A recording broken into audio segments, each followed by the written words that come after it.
Hello, fellow Handmaid's Tale fans. This is Gigi Smile.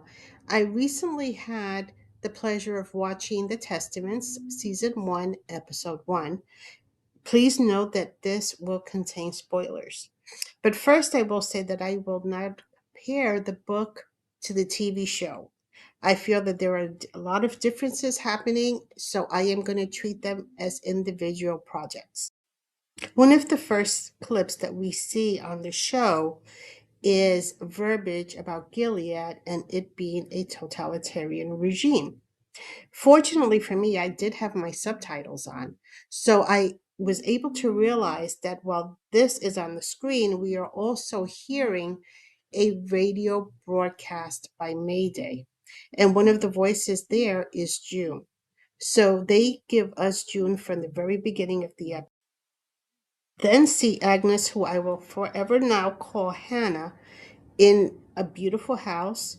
She is being pampered by the Marthas. They help her dress, they do her hair, they make her breakfast.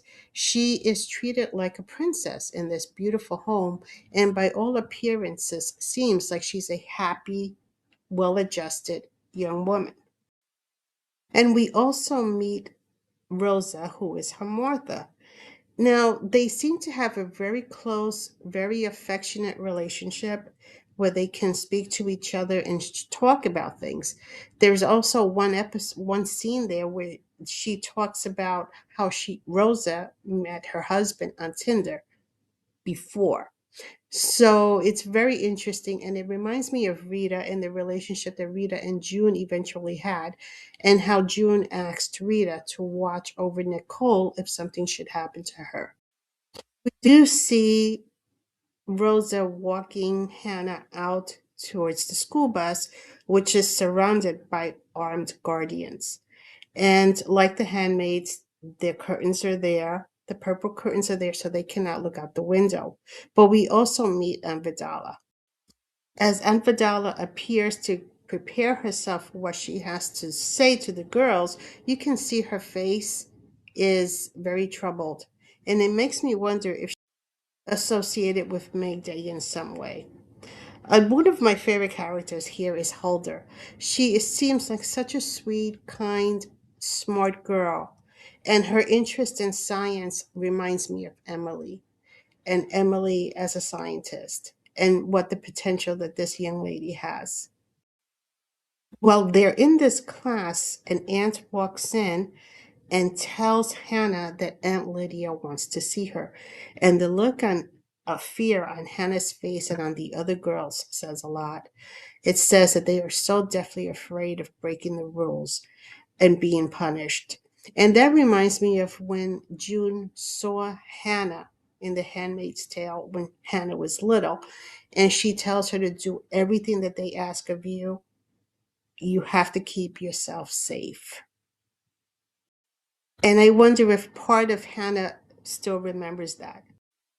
So when Hannah meets Daisy, who is a Pearl girl, you know she's worried because the girls were talking earlier in the episode of how the Pearl girls, in an effort to prove their godliness, would snitch or rat out on the plebs and get those girls in trouble. But Hannah takes her around the school because, as she says, what Aunt Lydia asked you to do, you do. In a later scene, we see a guardian that's about to be punished for behavior, inappropriate behavior on school grounds. And the plums have to decide whether he should be punished or not. And of course, they do.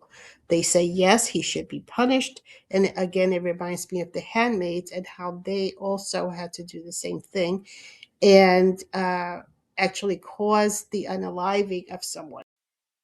As we see that this guardian is about to have his hand cut off by a saw, while he's wide awake and feeling everything, you can see Daisy's reaction. And it's just too much for her to bear. She's never seen that kind of brutality before, showing how the plums and the pinks are taught from an early age to tolerate violence as being deserved. As Daisy flees the room and runs down the stairs, Hannah does follow her to make sure she's okay. She is so distraught that in the bathroom she does take the Lord's name in vain and is suddenly afraid that Hannah is going to rat her out and her tongue will be cut out. I also noticed Ed Vidala's reaction at what they're going to do to this guardian. And she just seems so sick by it that, again, I have to wonder what is her true motivation in being there and beating it.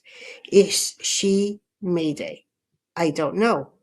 But again, I will not compare the show to the books since they seem to be taking liberties with the timeline, and I am assuming that there will be many changes made to this.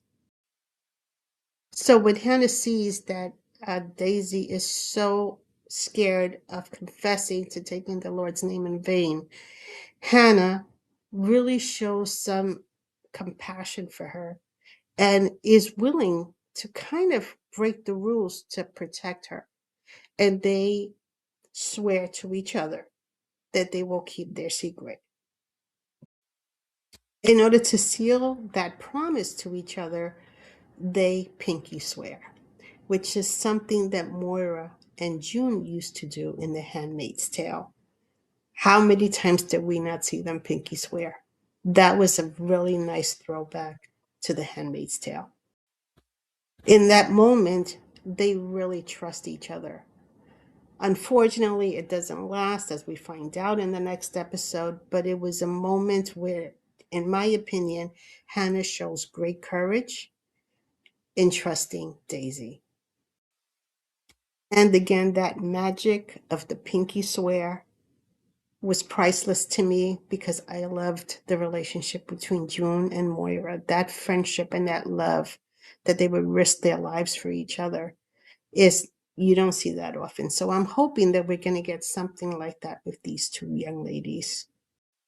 And then we get glimpses of Daisy in her prior life in Canada, going into her parents' thrift shop. And who do we see but June, watching Daisy walk into the store. And as the camera spans around to June's face, and that smile that we see on her makes me wonder, this is the timeline change. Is this baby Nicole, or as I like to call her, Holly, because that was the name that June eventually gave her after her own mother. Just, you can see June's face, you can see the love that she has for her and the pleasure that she has of seeing her. So I am of the belief at this point that Daisy is Holly. Daisy is baby Holly. And the writers just, again, changed the timeline for the sake of the show. And then, of course, we see Daisy with a radio, a snuck in radio hidden by the bedpost of her bedmate, listening to the Mayday radio broadcast. That in the very beginning of the episode, we could hear June's voice in that broadcast. As I said, I really enjoyed this episode, and I look forward to sharing my thoughts about episode 2. Take care.